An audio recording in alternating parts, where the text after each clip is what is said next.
Hello, hello, everybody. Bree Sedano here, coming to you live today to talk about how to redirect cash flow.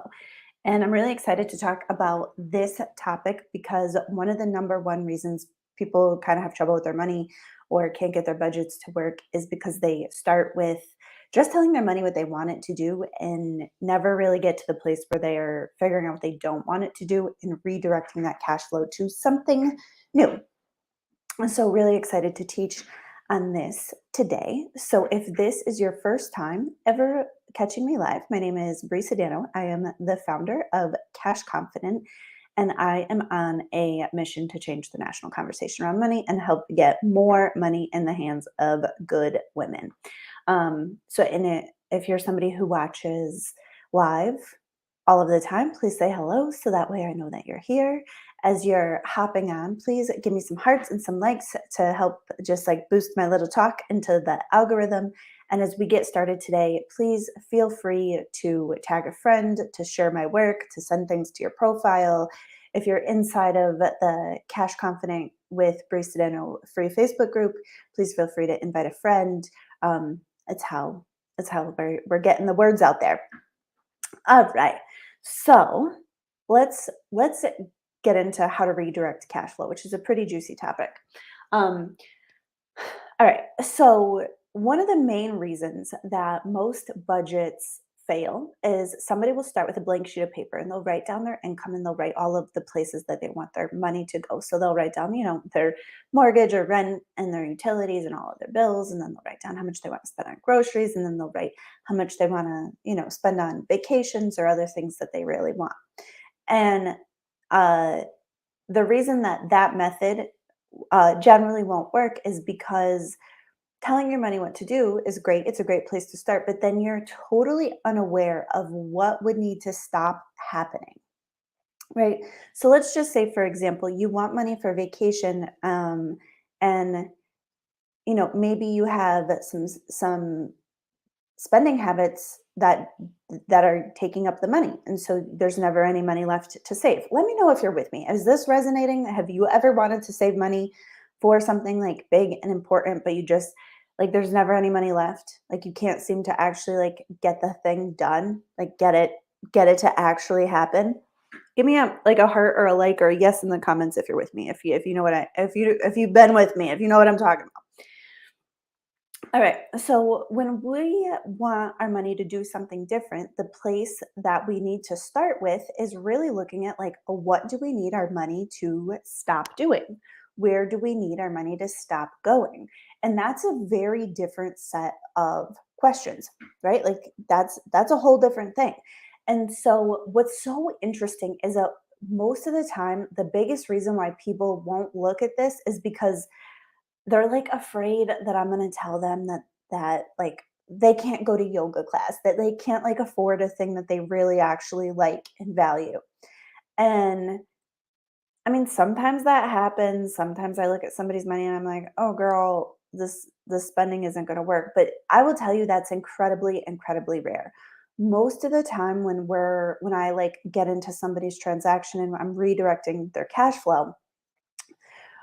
All right. So the first thing that you want to do when you're like deciding that you want your money situation to be different is the first thing, like the first step that you have to do is get some clarity on where your money's been going and what it's up to. So I recommend tracking your money for 3 months. And I recommend using some software that does most of the work for you. Why? Because it is a giant pain in the ass to print out all of those transactions, go through with a highlighter, total it all up. Like the possibility for that to get totally overwhelming and I don't know, basically just make you want to poke your eye out is very real, right? We don't want that to happen. I want you to have both your eyes. So that's the first place to start. I usually recommend Mint to my clients. It's free. I find it to be easy to use. Some people have other preferences. The software that you use really doesn't matter that much. There's a ton of free and paid options. All right. So once you get your transactions over, when I'm telling clients to categorize their expenses, the first thing that I like for clients to do is to look at the big picture first. So I like them to categorize their transactions put all of their bills in one category. So that way we could see very clearly the total amount of money that you spend regularly on all of your bills every month. Now, listen, most of the softwares are going to have the option for you to break your bills into like a zillion different categories. I don't find that to be helpful, right? Unless there's something that's really needs to be separated out. But so for example, like for your bills, like you're going to want like the software will allow you to break it up into like your mortgage, your utilities, your communication, your insurances, right? And all your subscriptions. And and I generally like for all of the bills to go together so that way you can look and see, oh, I make this much money and this is how much I spend on my bills. And then if that number seems wrong or seems off, then you can kind of go in and get a little bit more nitty gritty.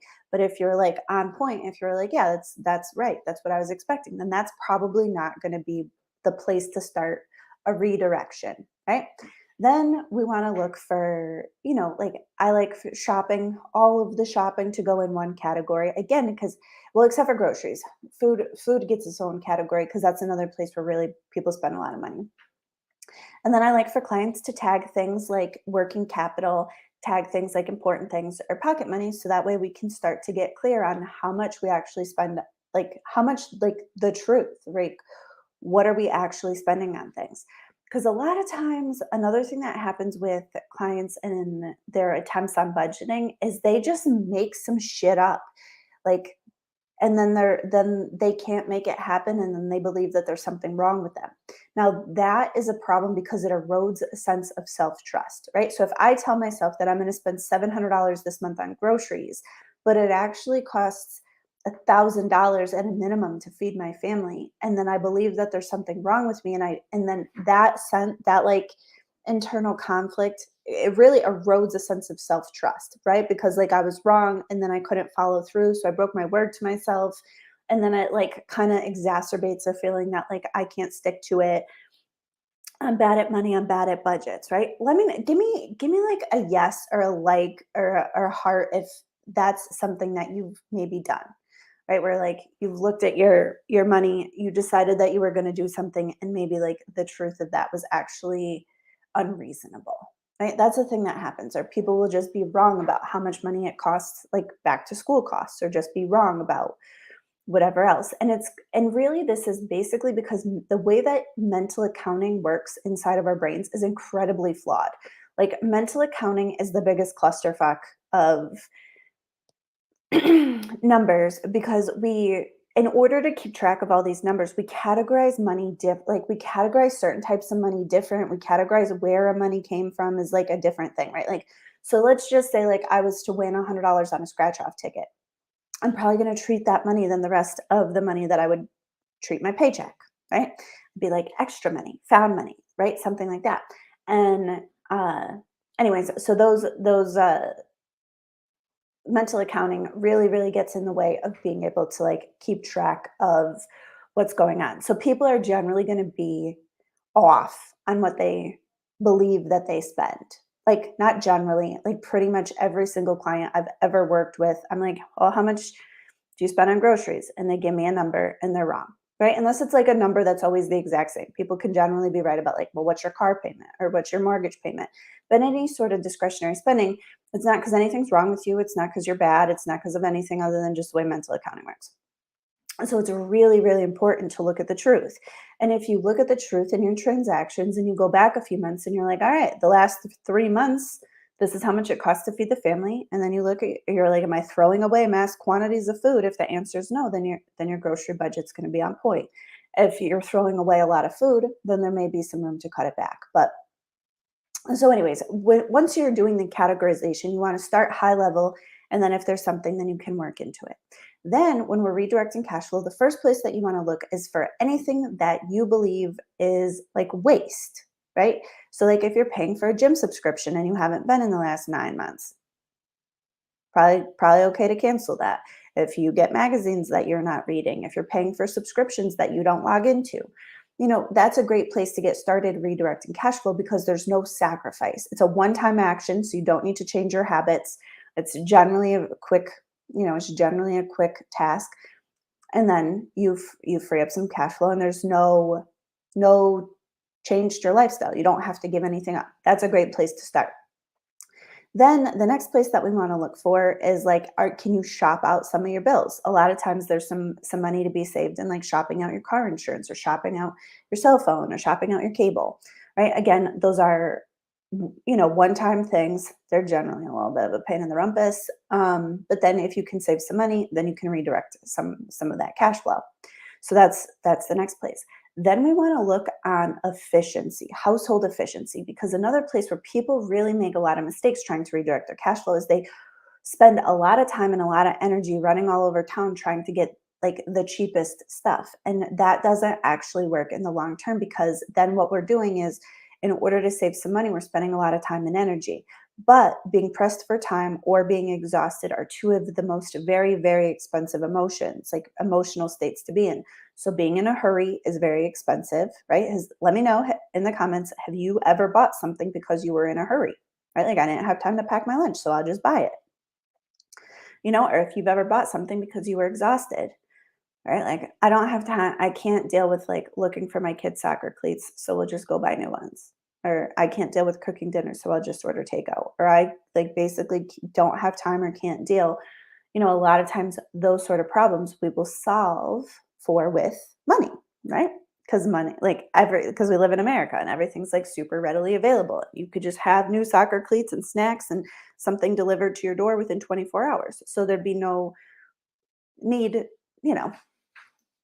So, anyways, looking at for efficiency, that's another place where we want to start to like look at like, how do we buy the things that we need for our household and spend the least amount of time, the least amount of energy, and least amount of money. And this is tricky. Sometimes people will have some beliefs that and sometimes people will fight me and they'll be like, but if I go to Aldi, I can get the cheapest granola. And I'm like, yeah, all right. But if you drive across town and you have to start your car and you have to drive an extra 15 minutes, the 47 cents that you saved on the granola, you spent on gasoline, not to mention the decision making factor and the exhaustion. And then you don't have the time to food prep all of the food that you just bought. So, like, generally you want to reduce the amount of times that you go to a store. You want to be more efficient in like your household procurements, and that's for groceries, that's for clothing, that's for like your cleaning supplies, your toiletries, all of the things, right? Like, the less time that you can spend shopping, the better off you're going to be financially. And cutting that's not about cutting things out. It's just most of the time we overspend because we're in the habit of making small transactions. So if I was to, let's just say, go to Target twice a week to pick up toothpaste one day, to pick up shampoo a different day, all of those purchases, I got to get in my car, I got to drive across town, I got to go. Has anybody ever been to Target and went to go buy shampoo, but then accidentally bought like $264 worth of crap? Let me know. Give me just maybe like a little funny face, the little funny face if you're with me. Like, if that's ever happened to you. Like, one day I went to Target to go buy some new silverware to like buy spoons. I don't even know what happened. I totally bought like almost $300 worth of shit. And then I got home and I was like, what did I even get? But when you're there and everything, oh, and then somebody says, and then forgot the shampoo. 100%, right? So if we if we get like our list together, and then we can spend less time shopping, that's a great way to redirect cash flow. Also, to get some of our time and get some of our energy back, because almost all money problems come from the state of busy, broke, and exhausted. Being busy and exhausted will make you broke. Do you hear me? Being busy will make you broke. Being exhausted will make you broke, because what we'll do is we'll use money to fix a time problem. We'll use money to plug an energy leak. And so the when you can look at all three of those resources and pull them back at the exact same time, you save time, you save energy, you save money, and then you have things to like not just redirect your cash flow, but you can redirect your time, you can redirect your energy, and that's really what it takes to like have a more abundant life. You know what I mean? Like, have like a richer quality of life, not just, it's more than just the money. All right. So that's one of the things you want to look at. Like, how do I buy my clothes most efficiently? How do I buy my food? Whatever, all of the things that you're buying most efficiently. Then we want to look at like, do I use money to either buy or avoid an emotion. That's another place that's like a great spot to redirect some cash flow. And the reason is because there's no real sacrifice because you weren't getting the thing that you wanted anyways. So let's just say when I feel like some flavor of insecure, I buy myself a new shirt, or I buy myself new makeup, or I buy new hair products, or I buy something, right? Well, hair products don't actually solve for insecurity. If they did, nobody would have insecurity because hair products are very readily available. They're inexpensive. You know, if hair products gave us confidence, you know, we would all be confident all the time because it's easy enough to just throw a little product in there. It's not true, right? Like hair products, lipstick, beautiful clothes, those things don't actually solve for insecurity. So if you're buying these things to solve an insecurity, you may feel a temporary relief. You may get a little dopamine hit, and then you get a present in the mail, and that's kind of fun. But that insecurity will still be there tomorrow, and then you'll have to buy something new, right? And so, a lot of times when we're looking at redirecting cash flow, that's another place that we have to really look. And there's no, honestly, I've worked with lots of clients, and even though sometimes I'm like, "Ooh, all right, we should probably stop buying this thing because it's like this doesn't actually solve the thing you're hoping to get." It doesn't feel like a sacrifice. It doesn't feel like giving something up because they were buying it to get something, but they were buying the lipstick to feel confident, but it doesn't work. So they're just kind of spending their money, wasting their time, wasting their energy, but actually not solving for the real problem. Give me a heart or a like or a comment if you're with me. If you understand where I'm going with this, if you're with me on these concepts. Um, so that's another place that we want to redirect cash flow. And so like if you're using your money to avoid certain emotions or to get certain emotions, we want to look and see like, all right, does that make sense? Is that sustainable? Is that the way that this could actually go? And if it's not, then we want to put in a different solution.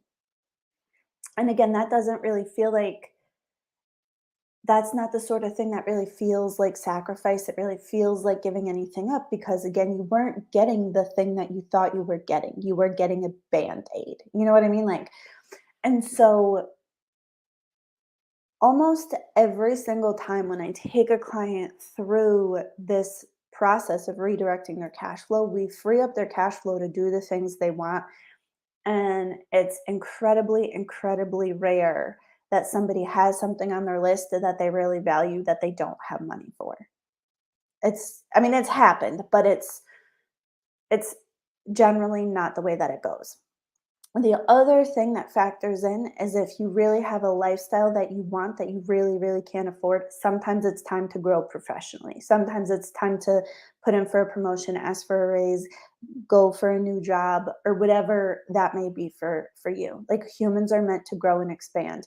And so sometimes the financial, like sometimes we get a little tight financially because it's actually time to grow our income, like take our next step, like do the thing that needs to be done in that other arena, right? And so I'm going to throw that out there because not all money problems can be fixed with better management. Sometimes you actually need to make more money. Like that's just the truth of it. Um, which is interesting because if you actually have a management issue, all the money in the world won't solve for it. All right. So that's like the 4 steps that I use to help my clients redirect cash flow. So we have redirecting cash flow. So we want to eliminate waste. We want to look for efficiencies. We want to eliminate or uh, waste. Like we want to eliminate waste. We want to shop our bills. We want to increase our household efficiency. And then we want to eliminate low joy or emotional purchases. So that way, then we can find the cash flow, right? So we know what we're going to stop doing. So that way we can look and see, all right, well, if I save this much money on my phone bill, I can put that toward my vacation. All right. And if I save this much money on my groceries by shopping one store once a week, then then I can do this with the money instead. And so if we look at freeing up the money first, then we know what we need to do. And then that gives us a clear plan of action to be able to redirect the money. The other thing that this process does for you is it anchors inside your mind those activities against the thing that you want more. So, uh, let's just say you're freeing up your money to be able to do some more travel. All right. And then let's say one of your girlfriends calls you and she's like, "Hey, do you want to go out to dinner?" Now listen, it's your money and you get to pick and choose what you want to do. But if you decided that you were only going to go out to dinner once a month to be able to redirect that cash flow towards your vacation, you know, all right, well, if I do this, then it's that money I'm not going to be able to use on my vacation because I'm going to use it on the margaritas or or snacks with my friend, which is a fine choice to make as long as you're making it on purpose, right? Like you get that control over your money. You're going to say, all right, well, if I do this, then I can't do this. Or you may say, hey girl, I'd love to see you. I have all the ingredients for quesadillas at my house. Why don't you bring over a bottle of wine and we can just hang out here. Which then you get both. You know what I mean? Then you get to see your friend and you get to go on your vacation. And that's cool. And it's like an easy win. So when you know what you want your money to be doing and you have that kind of anchored up against what you want your money to stop doing, then it gives you the power of choice. Right. And it's not about making you feel bad if you decide to go out for margaritas with your friend. Like it's your money. You get to use it how you want, but you're going to use it on purpose. And that's really like the place of power. That's really like the skill, right? Like it's not like constantly beating yourself up about what you do with your money is honestly, it's just really unhelpful. It really erodes a sense of self-trust. It makes you second guess yourself. And really the more money you want to have, the more self-trust you have to be able to hold it. Like if you don't trust yourself with money, you will get rid of your money, right? Like, um, you just will. You'll spend it all and you'll do it like, oh, I need to get rid of this money before I get rid of this money. I need to spend all this money on something good before I spend it on something stupid. Like, and that frame of thought is really, really rampant with lots of people because they erode their sense of self-trust with money by either setting up budgets that will never work or that are impossible to fulfill on, or just not following through. So that sense of just self trust gets eroded. All right. So I want to let you know that Cash Confident, the community membership, is open for enrollment right now. It's only open for a couple more days. We're closing. We're closing the enrollment on Sunday, Easter Sunday at midnight, I believe. Not, I believe at midnight. We're closing the registration. So if you don't get in now, you won't be able to get in for a while. Um, and the Cash Confident community is the place where people are coming to learn and gather the skill set to be able to go from a place of like busy, broken, exhausted, kind of stressed with their money, having issues with their money, to being able to like be at a spot where they're accumulating wealth, like accumulating money for the purpose of wealth building. The program goes a year because it does take a minute to like implement, like to learn all of the skills and to implement and to like be encouraged and to see those results kind of come to fruition. So it's a 12-month membership style program. You can cancel if you choose to, but you're going to see the results in time, right? Like, um, and I will tell you, like, a year sounds like a long time, but in the course of your lifetime, spending 1 year of a little bit of time every week to focus on your money, to have a skill set that will, take you to the moon and will help you just do basically everything easier is like no time at all, right? Like it's just no time at all. It's just easy. Like it goes fast. So inside the community, the way that it works is we have a series of courses that I teach, and I teach them live, and also you get immediate access to all of the recorded courses. So that way you get to pick and choose like what you do. But we go through the courses live. So like right now we're doing a course called Find Your Bleed, which the content, we go much more in depth, but the content matches what we're talking about in today's video. Then we're doing the invisible system to stop bleeding money and start stacking cash. And that's a no budget system to like manage your household finances. Then we're doing drop the debt once and for all. So if you've had credit card debt that's kind of come and gone and yo-yo debt and back and forth, we're going to do that one live next. And then we're going to do Money Mindset Bootcamp, 30 days to get a raise, life of abundance. And so all of these courses teach different financial skill sets. So we do all of that live. Plus you get all the like immediate access to all the recordings. Those courses, if you were to buy individually, are like $1,400, right? Like Every single one of them is like available. You could purchase it on its own. But if you were to buy all of them, they would cost more than the whole membership.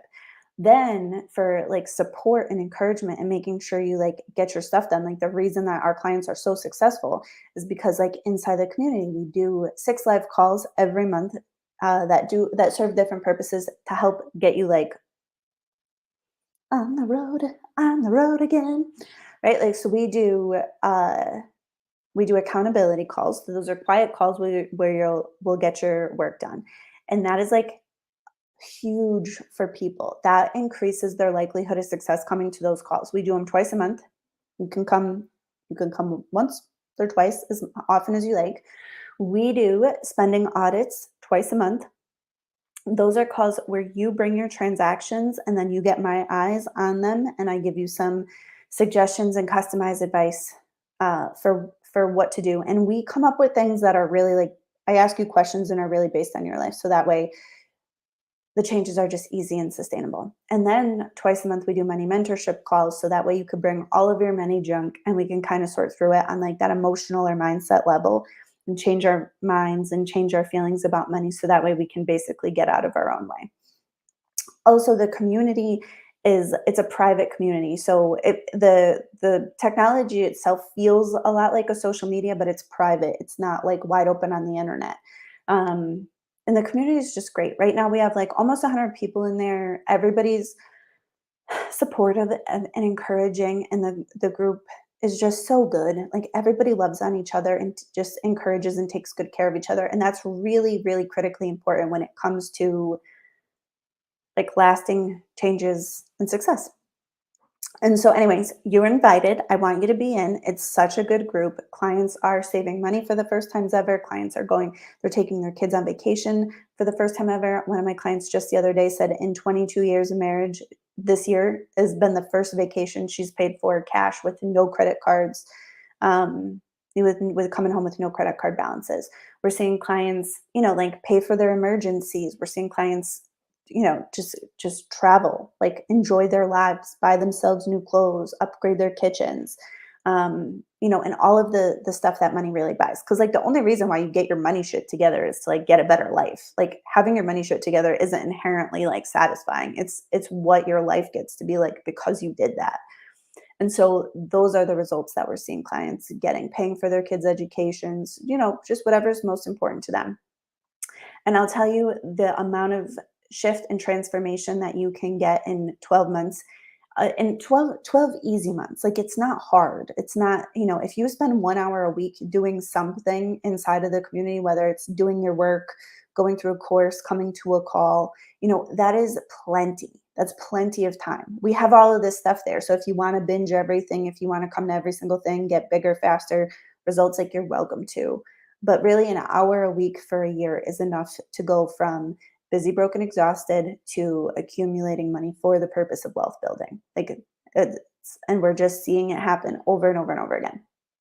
So I want that for you. Don't miss out. We're closing the doors on Sunday, so you have a couple more days. Yeah, a couple more days to make your decision. All right. So I love you. I appreciate you. I will talk to you later. Bye, everybody.